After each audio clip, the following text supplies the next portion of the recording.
Nazdar! Vítám tě u nás v Konektátu Olomouci. Mé jméno je David a jsem team leader pro projekt Inoji tady u nás.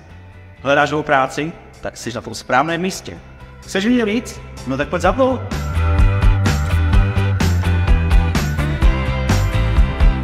No a jak vlastně bude vypadat tvůj den? Je to jednoduché.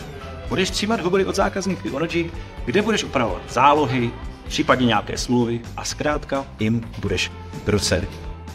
Součástí naší práce je samozřejmě prodej produktů Inoji.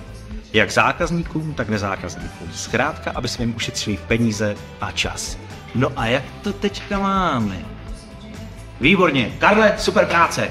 Raďo, tak to má vypadat. Chceš být součástí našeho týmu? Není na co čekat. Tohle místo může být právě tvoje. Tak prošli inzerci, pošli životopis a vidíme se na pohovoru. Čau.